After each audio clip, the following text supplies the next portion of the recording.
All right. Jaya Radha Madhava Kunja Bihari.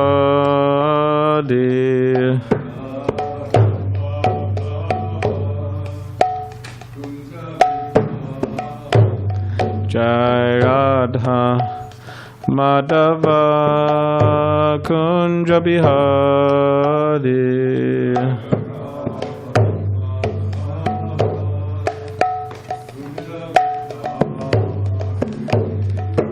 Gopi Janavalabha Giri Varadari.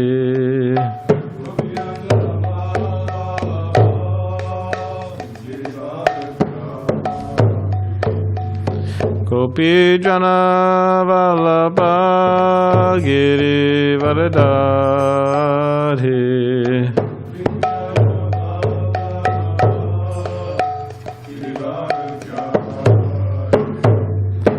Yashodanandana Brajajana Ranjana.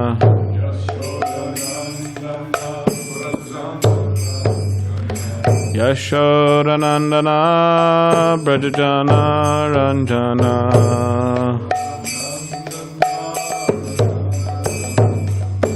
Yamunatira Vanachari.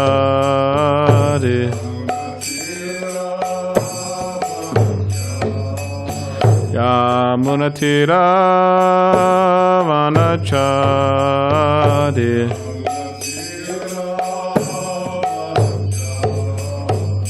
Jai Radha Madhava Kunja Bihari.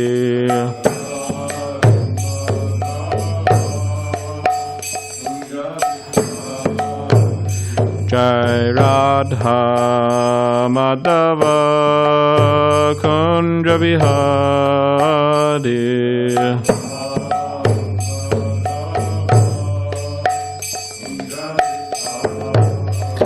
Jaya Radha Madhava Kunja Bihari.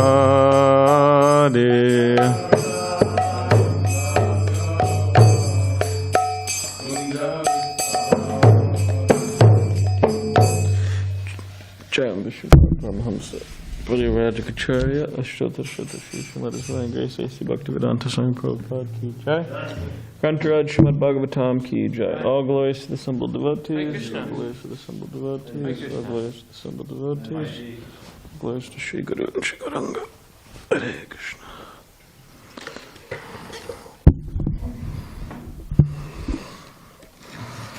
Hare Krishna.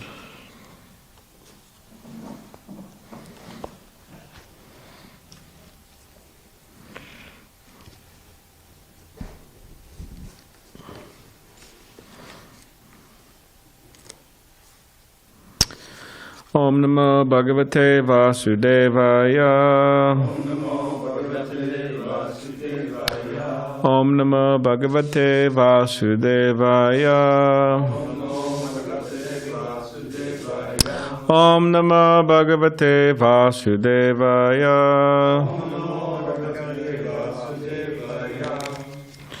Sixth Canto, Prescribed Duties for Mankind. Chapter 2, a Jama delivered by the Vishnu Dutas, text 3. Thank you. If everybody could please repeat after me. Prajanam Pitaro Ye Cha Shastaraha Sadavaha Samaha Yadi Syat Teshu Vaishamyam Kam Yanti Sharanam Prajaha Prajanam Pitaro Yecha Shastara Sadavasamaha Yadi Syat Teshu Vaishamyam Kam yanti sharanam prajaha Prajanam pitaro yecha Shastara Sadhava Samaha Yadisyateshu Vaishamyam Kamyanti Sharanam Prajaha Prajanam Pitaro Yecha Shastara Sadhava Samaha Yadisyateshu Vaishamyam Kamyanti Sharanam Prajaha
Like to chant? No? Would you like to chant?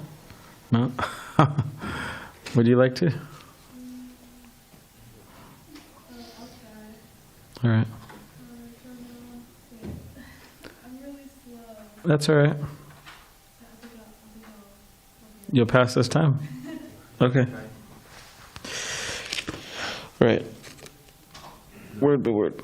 Prajanam of the citizens. Pitaraha, protectors, guardians, kings or government servants. Ye, they who, cha, and, shastaraha, give instructions concerning law and order. Sadhavaha, endowed with all good qualities. Smaha, equal to everyone. Yadi, if syat, there is. Teshu, among them. Vaishamyam, partiality.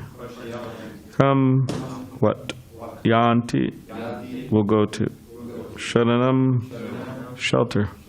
Prajaha, the citizens. Translation and commentary by His Divine Grace, A.C. Bhaktivedanta Swami Prabhupada.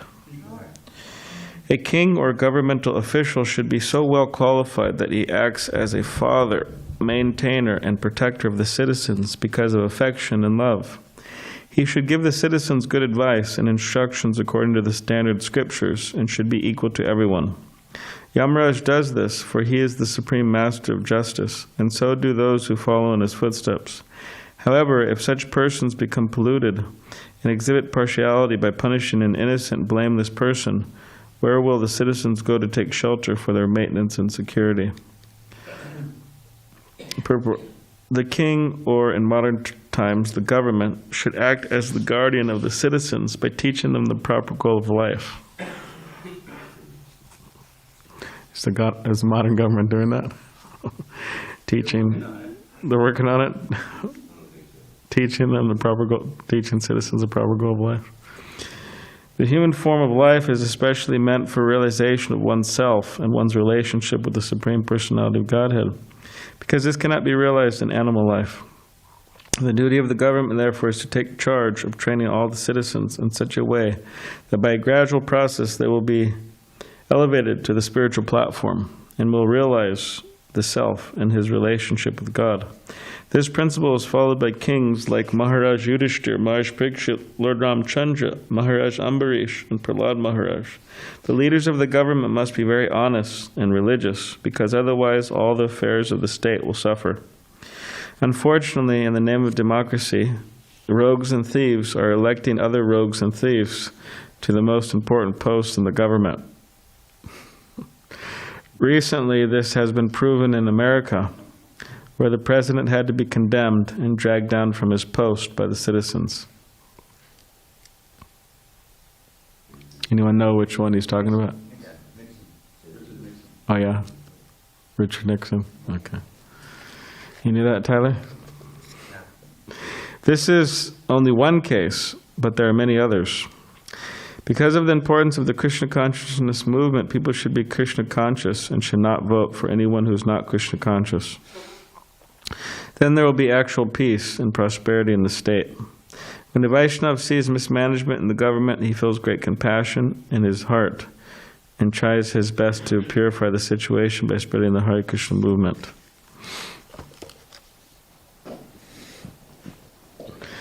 What was his line? What was his favorite? What was the famous line? Prabhupada mentions in the purport how recently this has been proven in America, where the president had to be condemned and dragged down from his post by the citizens. But this president that Prabhupada's talking about, what was one of his lines? That's a famous one, huh? Om Jnanatimirandasya Gyananjana Shalakya Chakshulanmilitam Yena Tasmai Shri Gurave Namaha Kam Karidva Chalam Pangam Langai Tekirim Yakripitamaham Vande Shri Gurundin Taranam Vacha Kaptirupishcha Kripa Sindhuvevacha Patitanam Pavanabhyo Vaishnavebhyo Namo Namaha Jai Shri Krishna Chaitanya Prabhu Nityananda Shri Advaita Gadadhar Shivasari Gaurabhaktavrinda Hare Krishna Krishna Krishna Hare Hare Hare Rama Rama Rama Hare Hare. Translation again. A king or governmental official should be so well qualified that he acts as a father, maintainer, and protector of the citizens because of affection and love. He should give the citizens good advice and instructions according to the standard scriptures and should be equal to everyone. Yamaraj does this, for he is the supreme master of justice, and so do those who follow in his footsteps. However, if such persons become polluted and exhibit partiality by punishing an innocent, blameless person, where will the citizens go to take shelter for their maintenance and security?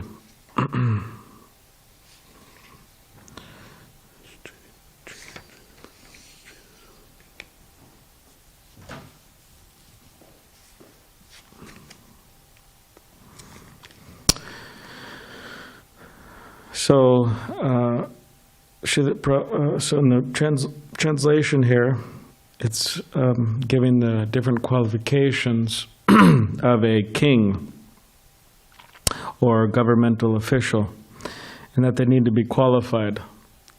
And qualified means to act as a father, means a good father, loving father, and maintainer and protector of the citizens on the basis of affection and love. Because they have affection for the citizens, then they protect them. And part of protecting someone, or you could say the most important aspect of protecting someone or giving someone shelter, is not simply to provide the necessities of life, such as a house or a food or even medical care. Of course, that's all included. But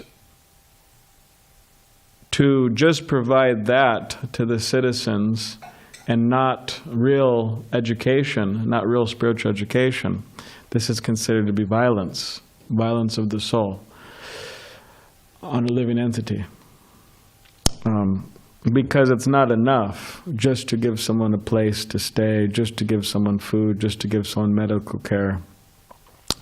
But the human being needs more. They need spiritual education. They need to be educated in what is the goal of life.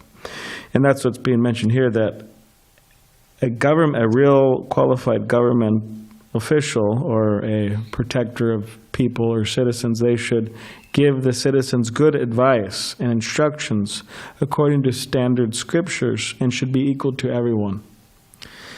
So we question that, okay, are there any modern government throughout the whole entire world that is giving spiritual instructions, real deep spiritual instructions for the benefit of the people? We say no.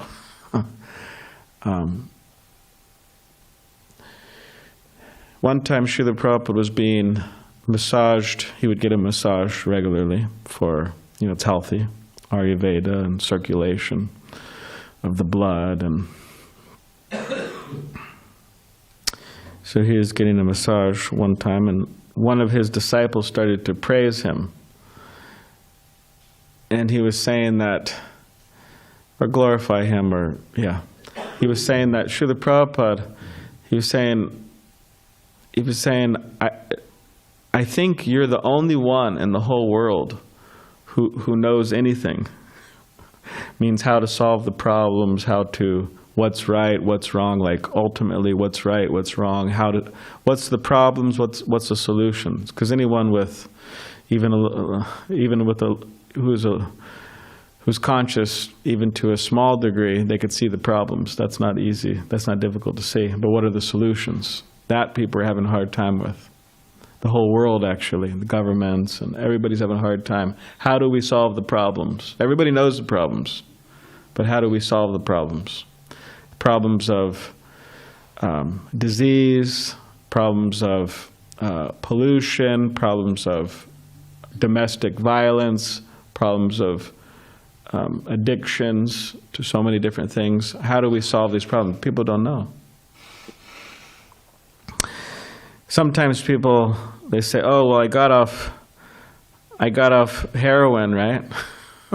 But now I'm addicted to cigarettes, right? And playing video games all day. Well, you're still addicted to detrimental stuff. I mean, most of what people, because we get someone, they say, yeah, what do you mean? There's tons of places that help people get free of addiction. Yeah, they get free of addiction, but they just get addicted to something else that's detrimental to them mentally. So anyways, this disciple of Prabhupada was massaging him, and he was saying, I think you're the only one in the world who knows, really, how to guide people. And then Srila Prabhupada said to this disciple, he said, are you saying that just to flatter me, or do you really mean it? And then the disciple said, no, I really mean it, Prabhupada. And then Prabhupada, he actually agreed to it. He said, yes, that's true.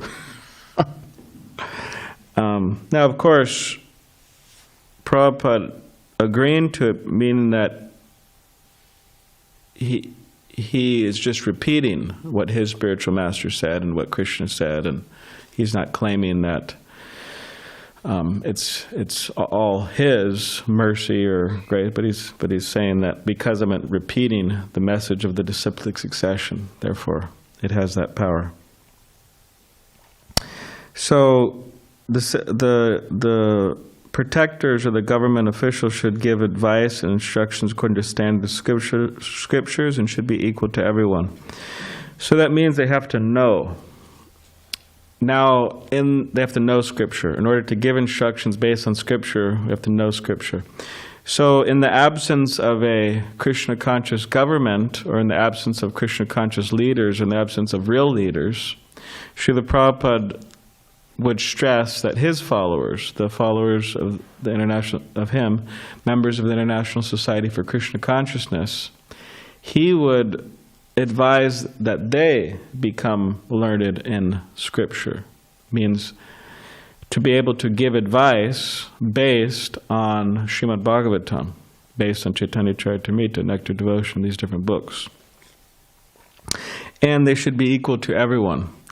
So in other words, there shouldn't be, oh, well, this person gives me a lot of money, so I'm not going to tell him the truth, right? I'm going to flatter him. Or I like this person more than this person, so I'm going to maneuver things in such a way that this person wins, gets more, and this person gets less. but they can't do that. Just like a judge has to be neutral. So it's not that like somebody comes and, oh, well, this guy's my friend. I've known him for 30 years.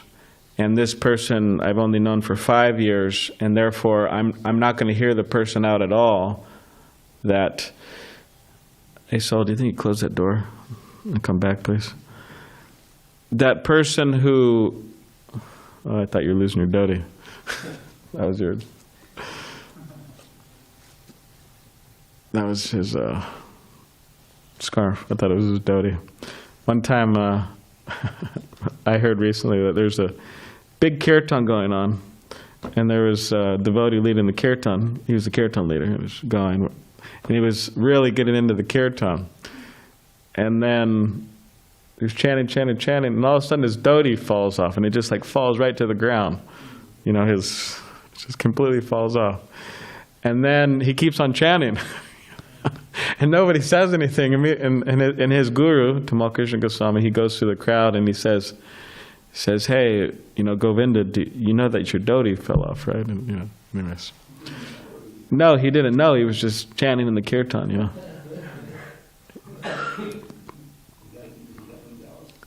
I'm not sure where that was, but. So, anyways,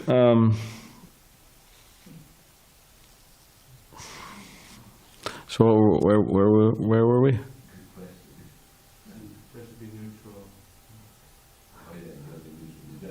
Yeah, the judge has to be neutral. So, or impartial. So, in the realm of a devotee's life, it's like, okay, if somebody does something wrong, then they've done something wrong. No matter if they're your friend or you've known them for a while, it's not that they do something wrong, and you just kind of, okay, we'll just, you know, cover it up or, you know, put it under the carpet. And I mean, they do that sometimes, like in churches, for example. I mean, there's been plenty. Look at any institution, religious institution. Yeah, of course, religious institution means whatever, ISKCON or churches or temples or mosques or whatever, or what to speak of any other institutions in the world. There's been plenty of abuse, unfortunately. But sometimes what happens is that there may be mistreatment, abuse. A member of the church or temple may have abused someone, but then, oh, that person's my friend, so I'm not going to do anything about it. I'm just going to kind of cover it up, hide it. But that's bad. Because a judge has to be, impartial. Yeah. So that's what it's saying here, that he should be equal to everyone. Fair.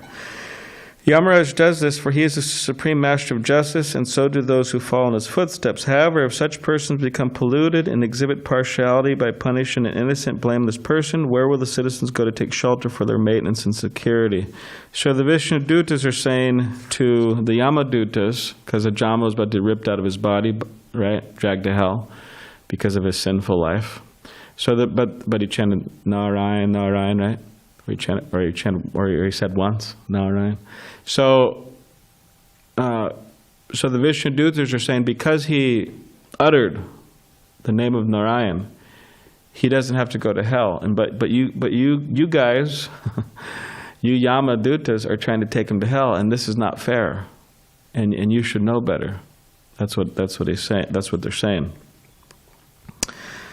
So in the purport, again, Prabhupada stresses that a government should teach the members the human form of life is especially meant for realization of oneself and one's relationship with the Supreme Personality of Godhead, because this cannot be realized in animal life.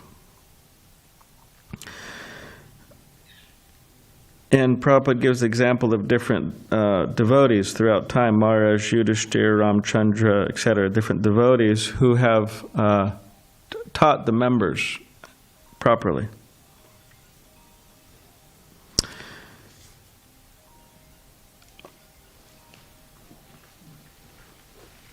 Srila Prabhupada is saying that unfortunately, in the name of democracy, rogues and thieves are electing other rogues and thieves to the most important post in the government. So much of the time, or when discussing this particular topic of democracy, Srila Prabhupada would say that, well, you have a bunch of fools, and they're electing another fool. Or you have a bunch of cheaters, and they're electing another cheater. And then he says, well, I mean, how? So in other words, he would say that they shouldn't elect such people. Or as Prabhupada says here, specifically, what does he say?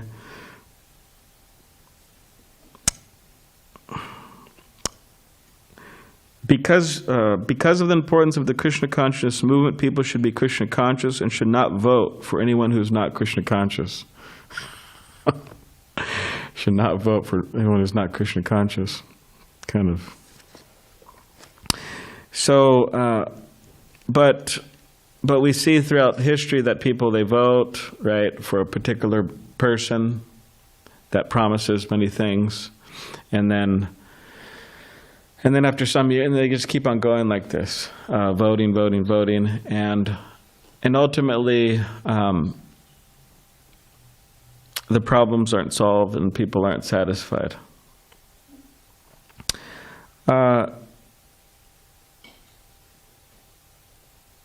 So we could say that much of the evil that goes on in the world is actually, or we could say all of it is actually just due to lack of education.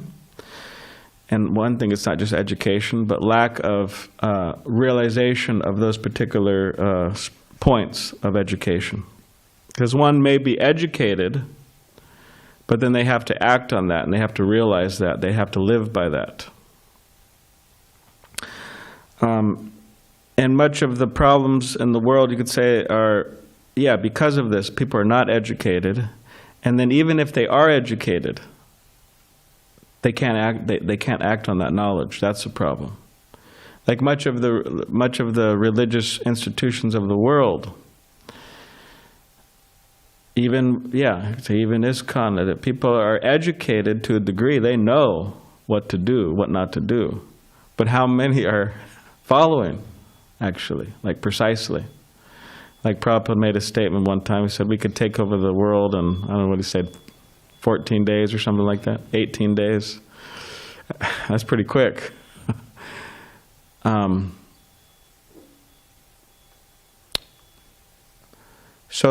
in other words, the instructions are there very clearly. We just have to follow them. And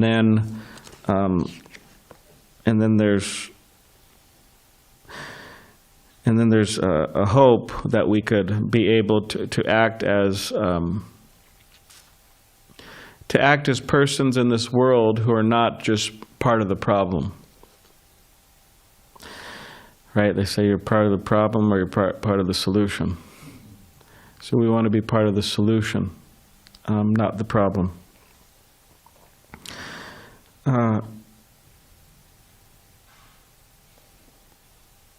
And when a Vaishnava sees mismanagement in the government, he feels great compassion in his heart and tries his best to purify the situation by spreading the Hare Krishna movement. So there is mismanagement in the government. And even if the government was to be Krishna conscious and give everybody great instructions, it would be surprising that most would accept it, or if anyone would accept it. They have a saying that if you lie to someone, or if you flatter someone, then they'll be very happy with you, right? But if you tell someone the truth, they'll beat you with sticks, right? Oh, you're telling me the truth. Let me pull out a stick here and beat you, right? Bamboo stick. Yeah, bamboo stick. So we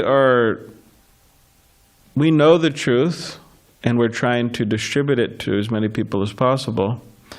And sometimes people become upset about that, right?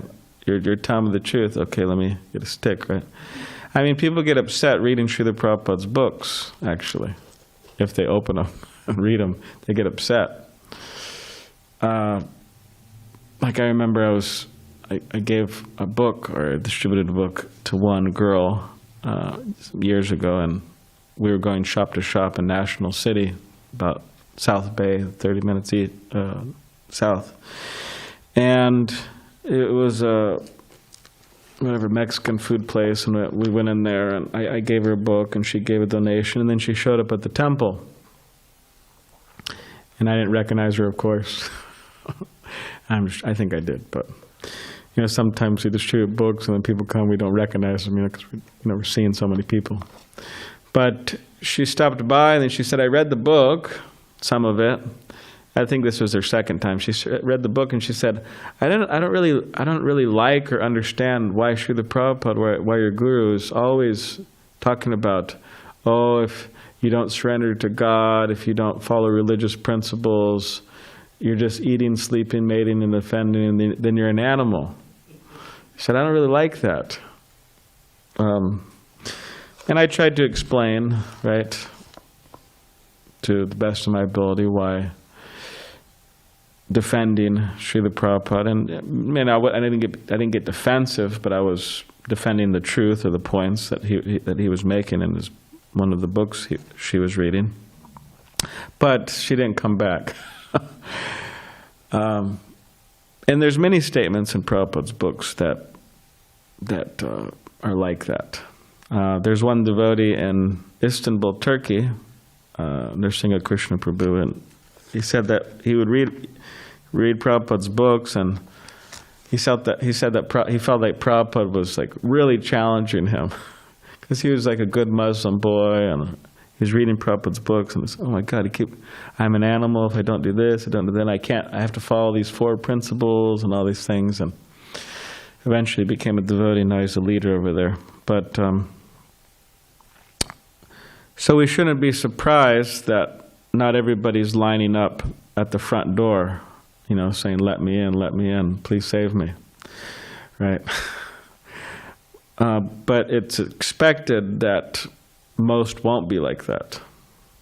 And actually, we should be happy, and we should be surprised and happy that anybody shows up.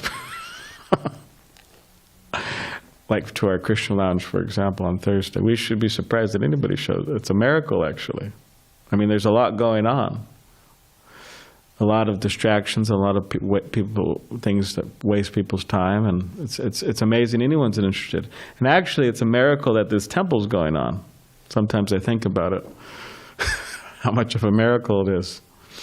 Because it's not that things don't close. Things close all the time. Like, for example, you could drive down Garnett, or don't, because, but you could drive down Garnett. Prabhupada said that a devotee should actually not take pleasure in being in places populated with non-devotees. Learn how to. But for some reason, we may do that. We go out and we give books, we do Harinam, or whatever, we got to pick up something in a store or something. But so you drive down Garnett. If you haven't noticed, which I'm sure you all have because you're conscious, but anyone who's conscious will notice that there's businesses opening and closing all the time. All the time. It's open for a year, 2 years, 5, close. It's happened like that all the time. Rent's expensive and whatever. Businesses don't do well, especially restaurants. It's not so easy. But similarly with churches, I mean, many of Srila Prabhupada's buildings that he bought in America when he first started the Hare Krishna movement were churches, like Los Angeles, I believe Berkeley, Toronto, anyways, a number of them. So So churches also closed down, temples also closed down. There was also temples, there's at least some temples closing in Srila Prabhupada's presence, like Santa Fe, New Mexico, for example. And it hasn't opened back up. It's still there. So it takes effort to keep a temple open, right? To keep the lights on, to keep the offerings going, to keep the books going out. It's a whole effort. And it's a miracle, actually, that it's going on all over the world.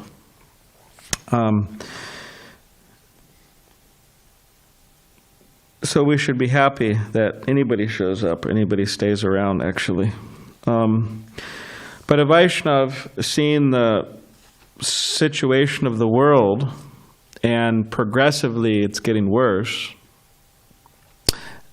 they should feel some compassion. They should feel that, okay, let me do something. And or at the least, they should appreciate others who are doing something. Sometimes, I remember, I've been here for a number of years. They haven't kicked me out yet, but I remember some years ago there was, sometimes, people love creating,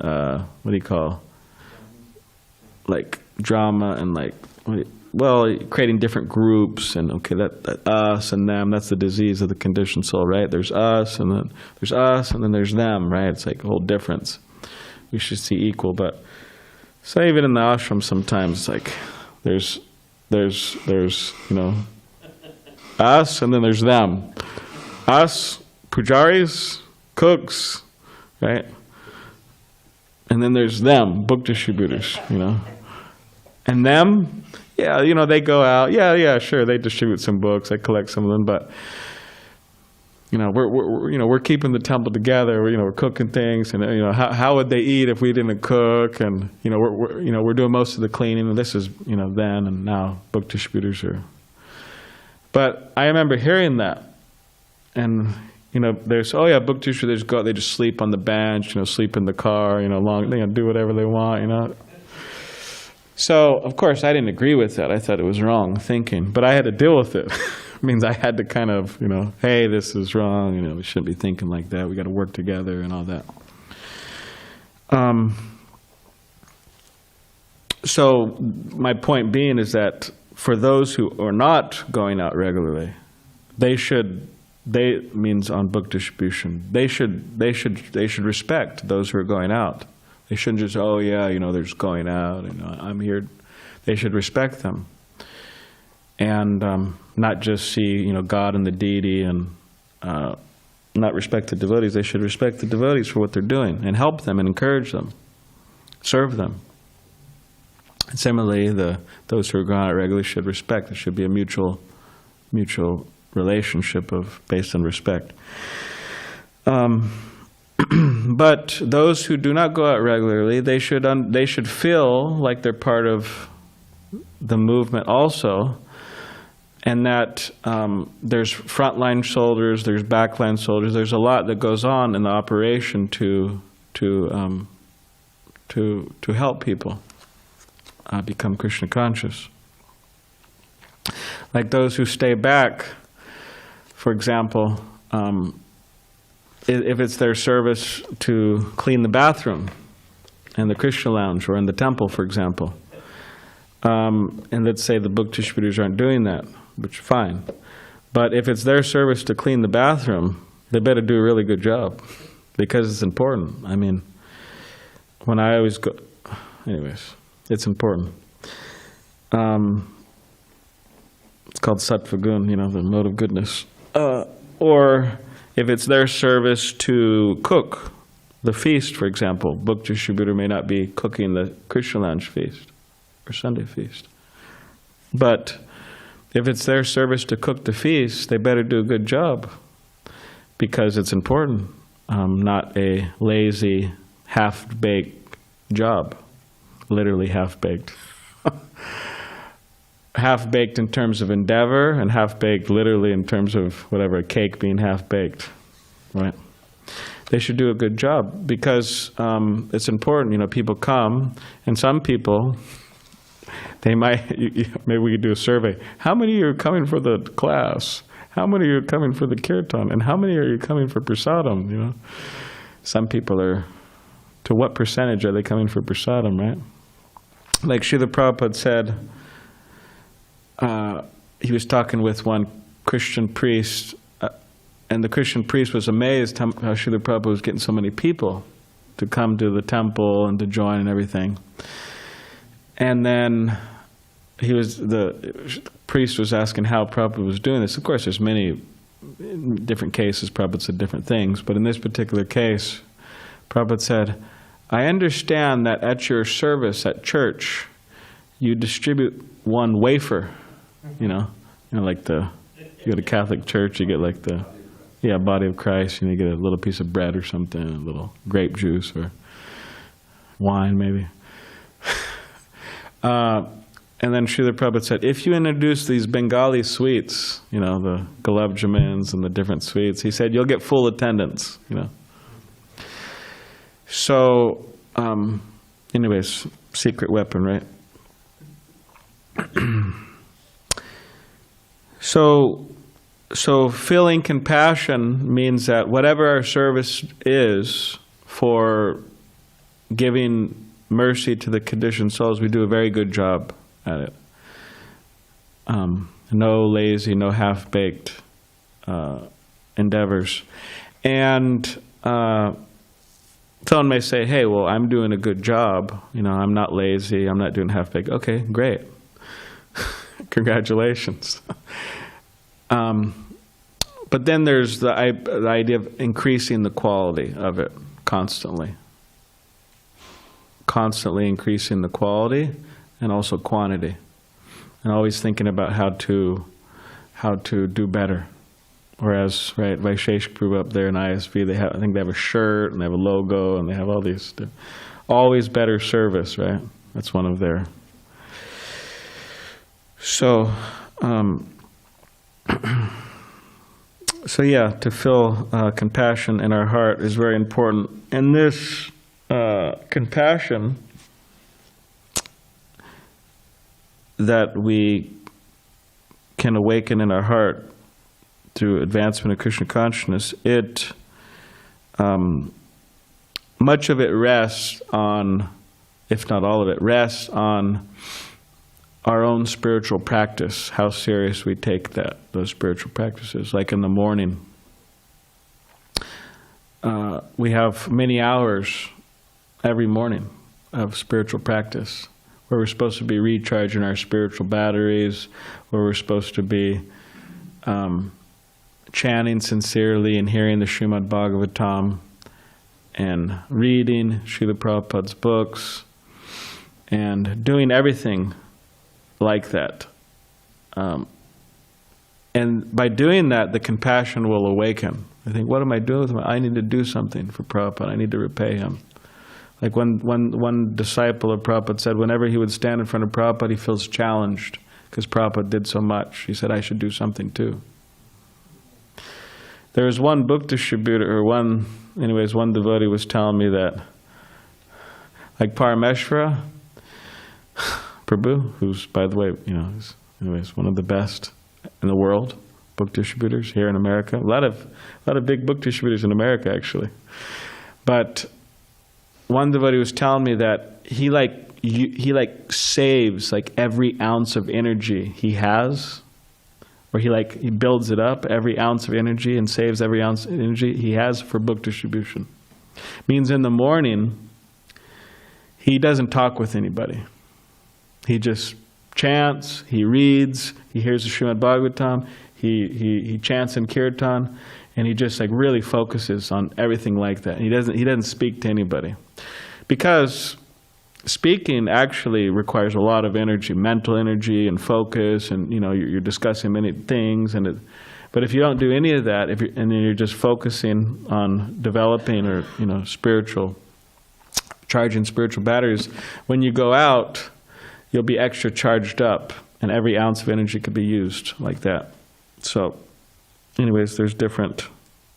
Whereas Svavas Prabhu, he was asked one time about book distribution, and he said, Prabhupada was also, it's a similar thing, but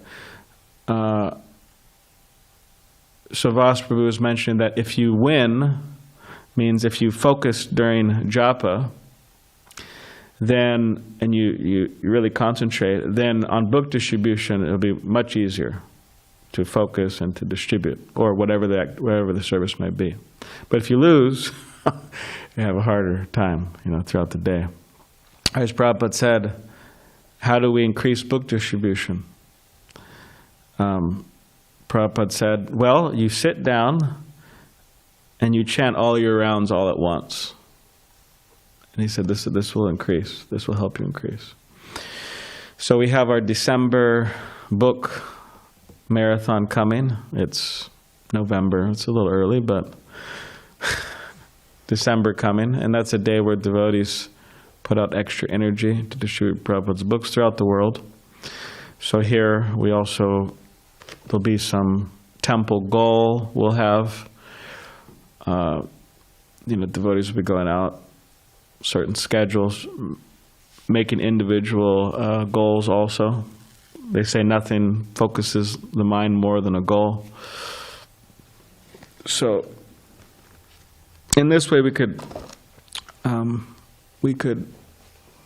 try to repay Srila Prabhupada and also have a practical way in which we could show compassion for others. So does anybody have any question or comment?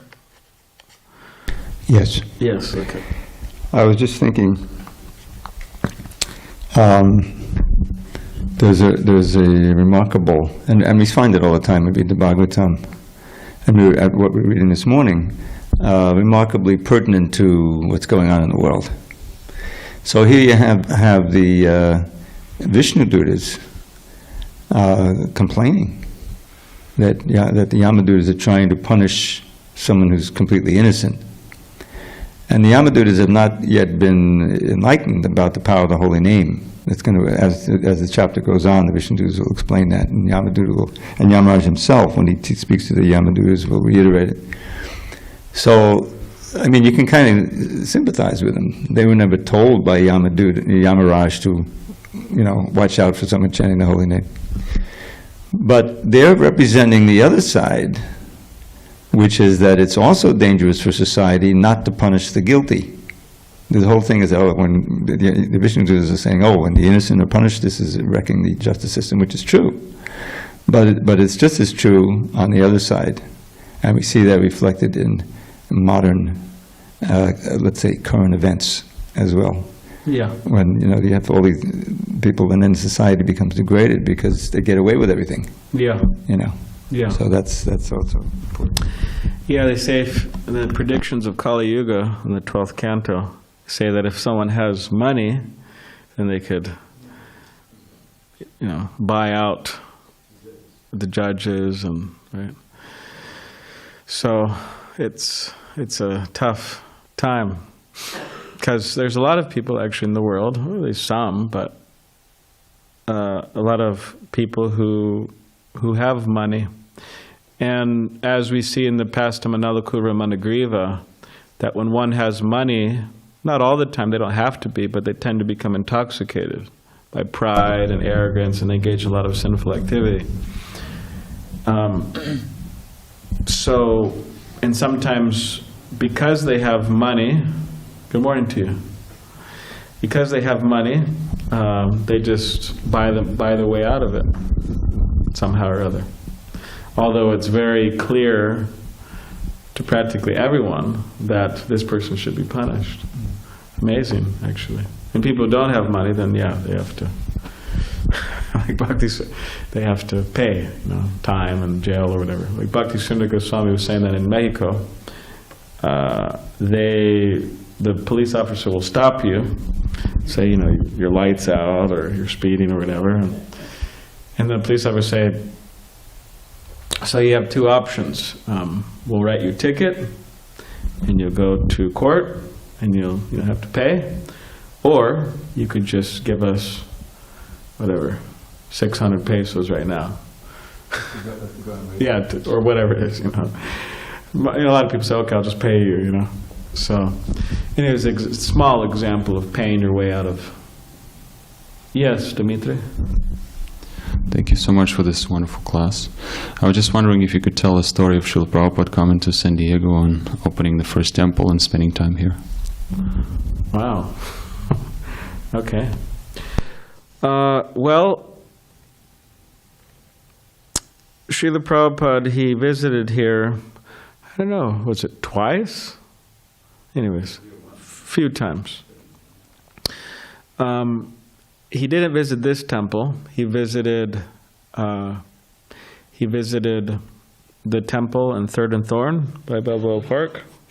When Prabhupada visited, the devotees, there's stairs going up to the house. It was a house. And under each stair, they wrote Hare Krishna, Krishna Krishna, Hare, like artistic way. And then Prabhupada said, I'm not walking up the stairs, I'm going to walk. He walked around them. And Prabhupada explained that you can't walk over the holy name.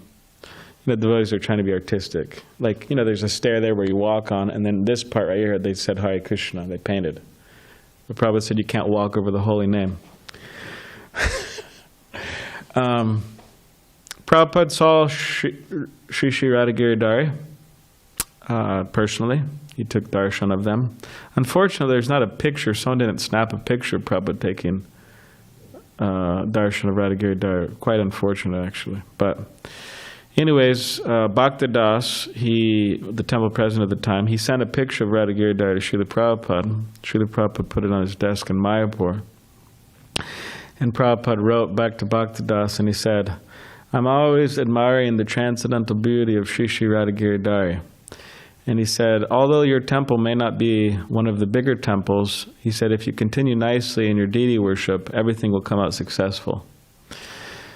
And he said, and also said, I've put the picture on my desk, and I'm always admiring. I don't know if I just said that, but I think I did. And when Srila Prabhupada visited Balboa Park, he gave a program there. He gave a talk and kirtan and everything. And then someone in the stage, Prabhupada was just speaking about, the general philosophy of Krishna consciousness, and you're not the body, and different points like that that people need to hear. And then one man got up in the crowd, and he yelled, he shouted to Prabhupada. You can listen to the lecture. He shouted to Prabhupada, and he said, I want to have sex. Yeah, more than once a month, I want to have sex. And Prabhupada was like, okay. And then the Prabhupada said, what did he say? And then the devotees repeated. And then Prabhupada went in, he changed the whole thing of the lecture, the whole direction of the lecture. And he just started talking about that, actually, of the Vedic conception. That what's the purpose means the purpose is procreation, the ultimate purpose is procreation. And that, Vedic civilization, that's the purpose of sex, and people engage in that way to have a child, Krishna conscious child, and you could get married and all that. Prabhupada went in the whole thing. I don't know if the guy was convinced, but anyways, Prabhupada did that. So, and then Srila Prabhupada liked the festival so much at Balboa Park. Maybe we could say that's one of the reasons devotees are doing so well at Balboa Park. Prabhupada visited there. It's a holy place. And Prabhupada really liked the devotees going there. What Prabhupada said is, he said, this festival was so wonderful, this prasadam distribution, kirtan, book distribution. He said, you should have a festival like this every day. That's in the Leelamrita, Prabhupada. It's recorded there, Prabhupada saying that. You should have a festival like this every day.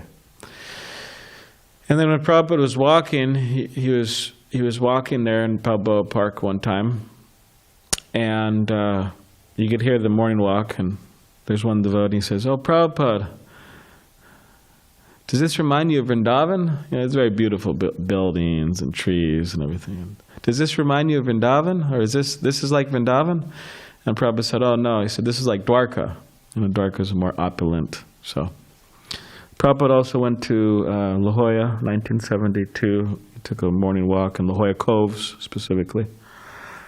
So, yeah. He initiated some devotees here in Third and Thorn. So, does yeah. So in the verse that we read at the end, it's talking about if a king becomes corrupted, it's very bad if they were to use that power to punish an innocent, blameless person. That's the example we're given of that, corruption, because we should be leading like a father who loves their citizens. So I remember in my criminal justice training courses, there was this theory of like punishment, or the justness of our criminal justice system, and it's these two ends of the spectrum. It says, should you let 1,000 guilty people go free so one innocent person doesn't get convicted wrongly? Or should you punish 1,000 innocent people so that one guilty person doesn't go free? You get what I mean? Neither. Yeah, so the idea is, but which way do we go? Is it better that everyone who's guilty is getting punished and a few innocent people get thrown into it, but everyone guilty is getting punished? Or do we let a lot of people go because it's really bad if one innocent person has to do time and then they didn't do it? So they're using an example of an innocent person shouldn't be persecuted. Well, that's really wrong. It's not saying, hey, so he gets corrupted and lets all his bad people get off when they do wrong. Well, that's the value of a good system and good judgment and reason and logic and all that, is that, of course, human beings make mistakes. That's true. But a leader like Mahārāja Ambarīṣa and Yudhiṣṭhira and Prahlāda Mahārāja and all these great, the pure devotees of Krishna, they led in such a way that everybody was happy. Everything was just was great for their Krishna consciousness, and everyone was very peaceful. So you could say that because a devotee is inspired by Krishna within their heart, then Krishna enlightens them how to make certain judgments. But a lot of the times, the problem is that people are faulting, they do make mistakes, and also there tends to be some partiality that, okay, this person has more money or whatever it is, and let me not punish them. So that's the problem. But as far as possible, there shouldn't be any mistakes. Yeah. What's interesting is we're so used to people that are guilty using their influence or money to get off. That's common. But we seem to be really outraged when an innocent person does a lot of time in jail, right? And they're exonerated later. Yeah. It's a big outcry. Rajras would tell me in India, if you have money, there's so many ways to not do time. Yeah. You can slander your opponent in the papers. You can, we're talking about Mexico, and that's a pretty lawless place where you can just pay the cop off. So it's nice that we at least have some, integrity in our criminal justice system. Yeah, it's just there's interesting. It's saying true. that if using your power to persecute innocent people, there's something really bad about that. And that text is saying that. Yes, that is really bad.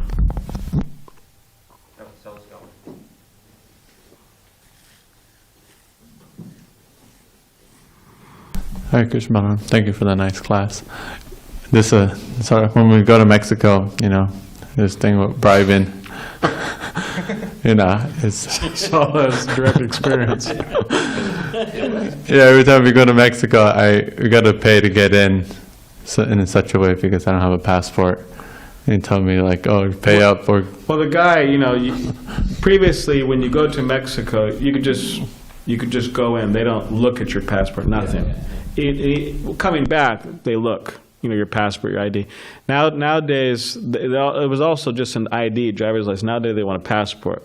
So because Saul doesn't have a passport yet, he's getting one soon.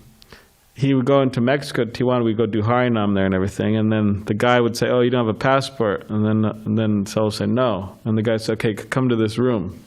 So they go to the room, and Saul would be sitting there. And then the guy said, why don't you have a passport? This, oh, so I'm getting one, this and that. And the guy said, okay, fine. He said, give me $20.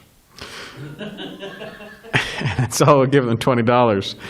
And Tyler said he had that experience that the guy asked Tyler for $20, and the guy was sitting there acting like he was typing on the computer, but he didn't type anything. It was just completely. So it was just, give me $20, and they kind of rack it up like that with some tourists. I had a question though. At least I spent $200 going there already. Oh, really? Maybe less. You gotta get your passport soon. Yeah.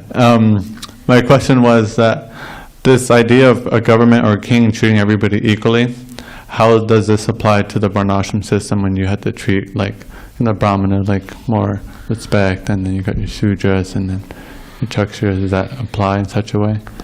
Well, I mean, like the Manu Samhita, for example, which, I mean, there's quite some heavy punishment there, actually, which a lot of people don't like in India. There's some groups in India actually burn Manu Samhita publicly.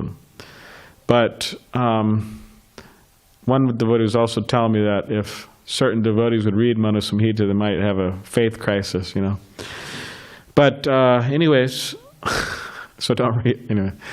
Don't read Manu Samhita without permission of the guru, right? But now it's a whole law system, and Manu is one of our acharyas, right? Many Manus, but so for a Brahmin or for a Kshatriya, for different classes of different people, there may be different types of punishment based on their social situation, but doesn't mean they're not punished. Just there may be different types of punishment. So yeah, less severe, more severe. Like for example, it says that a learned person in the like a Brahmin, a learned person in the fifth canto, says if they drink because they drink alcohol, then the consequences are more severe, right? So like that, depending on the person's knowledge, depending on the person's social position, you know, there's different punishments. So, but in terms of being equal, equal means okay. Well, for example, we got two devotees here, and I've known him for so long, and he's my friend, and I've known him for so long, but whatever, we're not so close. So they both did the same thing wrong, and I'm not gonna punish him at all, and I'm just gonna completely punish him. So that's not being equal. It means they both have to, that's, yeah. All right. Any last? Would you like to say something? All right. All right, Darius, last. Well, it's now just a building. It became something else. All right, so I'm leaving tomorrow to go to India, and I'll be gone for a month. So when I'm gone, no one should crash cars. No one should fight with each other. No one should move out of the temple. If you have some issues, that need to be sorted out, you could go to Vijay Prabhu. He's here. He'll be here. He could help sort out some issues, and you could work together. Okay. Srimad Bhagavatam ki jai.